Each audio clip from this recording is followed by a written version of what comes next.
Hello friend, आपके अपने YouTube channel student mind पर आप लोगों का स्वागत है। आज हम शुरू करने जा रहे हैं दिल्ली सल्तनत काल के बारे में। एक नया टॉपिक है क्योंकि हमने मोहम्मद गौरी तक हमने कंप्लीट कर लिया है कि कैसे अरबों का आगमन होता है, कैसे सुबुकदीन आती है, सुबुकदीन का आगमन होता है, उसके बाद मोहम्मद गजनबी का और फिर मोहम्मद गौरी का आगमन होता है और एक इस्लामिक राज्य की स्थापना हो जाती है मोहम्मद गौरी के समय पृथ्वीराज चौहान को, जयचंद को हराकर।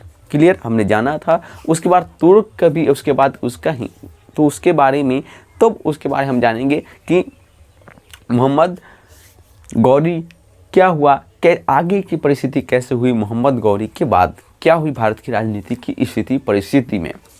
तो अब शुरू करते हैं दिल्ली सल्तनत काल, क्योंकि हम जानते हैं कि उसका एक गुलाम था। कौन था? कुतुबुद्दीन ऐबक।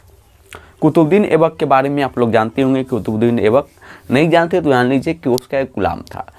कुतुबुद्दीन ऐबक का भी इतिहास है। कई ने उससे पढ़ाया, प्रशिक्षण दिया, फिर गुलाम बनाया और कैसे मोहम्मद गौरी के साथ या उसका गुलाम था और किस प्रकार मोहम्मद गौरी ने उसे राज्य यहाँ का संभाला और वो चले गया। रास्ते में जाते समय उनका गोखरो जो होता था जनजाति, तो उसका क्या हो गया, हत्या कर दी गई मोहम्मद गौरी को। और वही ऐबक जो थी, कुतुबुद्दीन ऐबक, इसी ने ही क्या क्या दिल्ली सल्तनत गुलाम वंश की नींव डाली। इसमें भी गुलाम वंश का नींव इन्होंने डाला। इसमें भी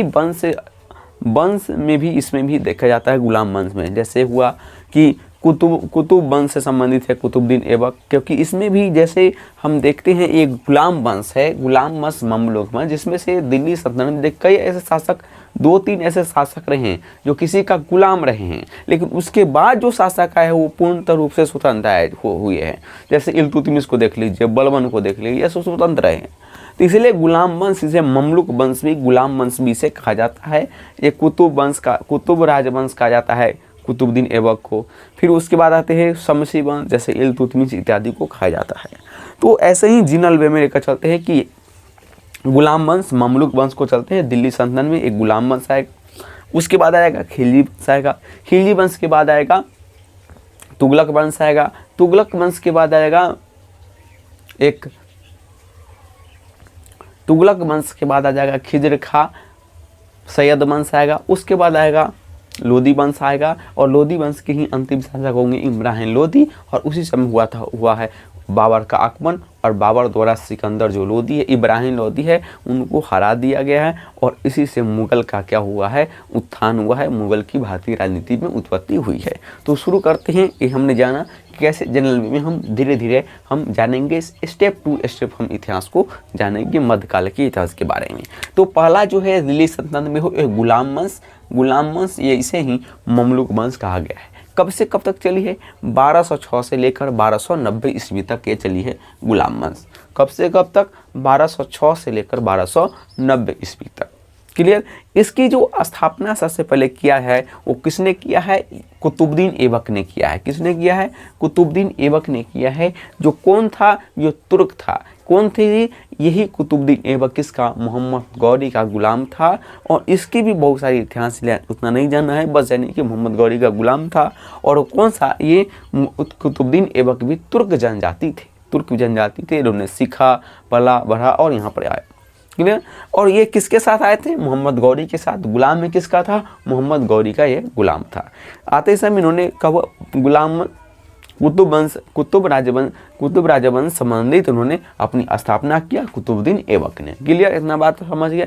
यही कुतुबुद्दीन ऐबक जो था, इसी के बाद आता है, कुतुबुद्दीन के बाद इसका कोई बेटा उटा नहीं होता, कोई अधिकार नहीं होता है। तो जो वहाँ पर जो सरदार जो होते थे, उन जो मेन जो कहते हैं मंत्री, जो हाथ में जो सब शासन होता है प्रशासनिक, उन्होंने एक आराम शाह को शासक बनाया है। और आराम शाह के बाद क्या, आराम शाह कमजोर पतित हुआ, तो एक बदायूं का गवर्नर था इल्तुतमिश। वही इल्तुतमिश ने क्या किया, मौका का फायदा उठाया और आराम शाह की हत्या करके इन्होंने गद्दी पर बैठा। क्लियर। और वो कौन सा था? वो इस्लाम था। इल्तुतमिश जानेंगे उसके बारे में, इल्तुतमिश। लेकिन जानिए एक कुतुबुद्दीन ऐबक कौन था? कुतुबुद्दीन ऐबक तुर्क थे। और पहली बार भारत की राजनीति में तुर्क राज्य की स्थापना हुआ है। किसके समय में? यही गुलाम वंश के समय। किसने किया है? कुतुबुद्दीन ऐबक ने किया है पहली बार।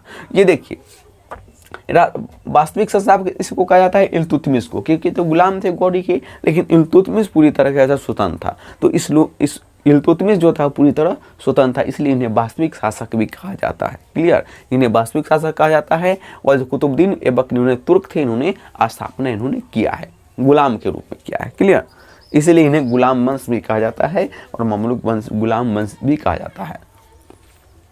उसके बाद एक उपाधि इन्होंने बहुत देखते हैं, इनकी राजधानी कहाँ थी? लाहौर थी।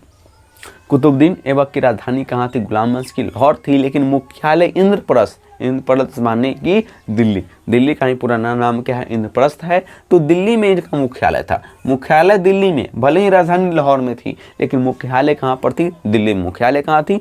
दिल्ली में थी। उसके बाद देखते हैं उपाधियां इन्होंने अमीर ए आखुर की उपाधि स्वयं गौरी ने इनका, मोहम्मद गौरी ने इसे पद दिया था। आखुर ए मशहूर, आखुर ए अमीर ए आखुर इनको स्वयं दिया था। किसने? गौरी ने इसे क्या दिया था? पद दिया था। और इन्हें लाल बख्श और पील बख्श भी कहा जाता है इल्तुतमिश को, सॉरी कुतुबुद्दीन ऐबक को, क्योंकि लाल बख्श मैंने क्या होता है कि लाखों का दान देने वाला, नम दानवीर था, लाखों का दान देता था। पील बख्श हाथियों का ऐसे, तो इन्हें लाल बख्श कहा गया है इन्हें कुतुबुद्दीन ऐबक, क्योंकि लाखों का दान देने वाला इन्हें कहा गया है। ये प्रथम ऐसे राजा था, तुर्क राजा का संस्थापक माना जाता है। तुर्क राजा के पहले आए जो भी तुर्क आए लुटेरे के रूप में, उन्होंने अस्थायित्व प्रदान नहीं किया भारत में, लेकिन उन्हें पहली बार अस्थायित्व प्रदान किया कुतुबुद्दीन ऐबक, इसलिए तुर्क राज का प्रथम संस्थापक कुतुबुद्दीन ऐबक को माना जाता है। क्लियर। और मुस्लिम की बात कहें तो मोहम्मद गौरी। समकालीन इसके दरबार में रहते थे, एक थे विद्वान हसन निजामी और दूसरा थी फर्रुख मुदीवर।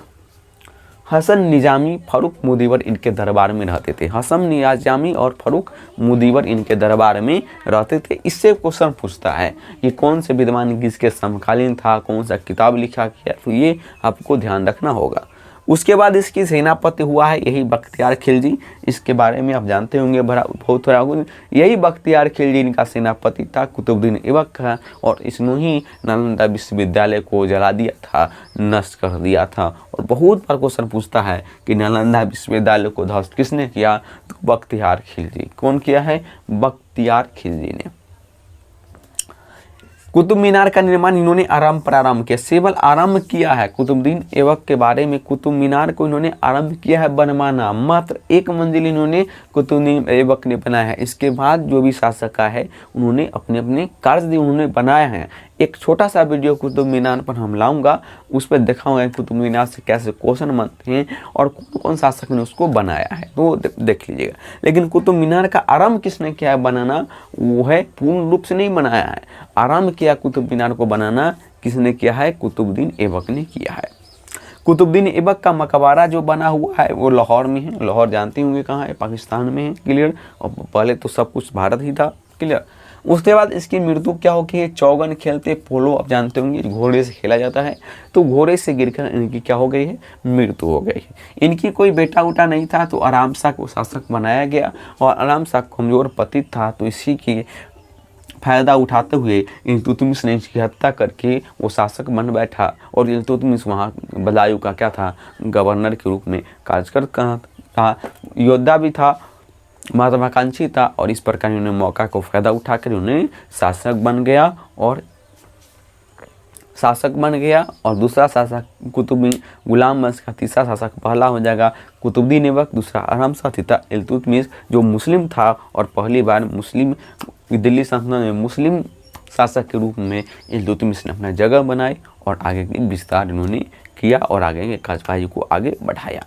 तो इस प्रकार हमने देखा दिल्ली सल्तनत की छोटे से कुतुबुद्दीन ऐबक के बारे में हमने जाना। छोटा सा है कुतुबुद्दीन ऐबक के बारे में हमने एक शासक के बारे में जाना।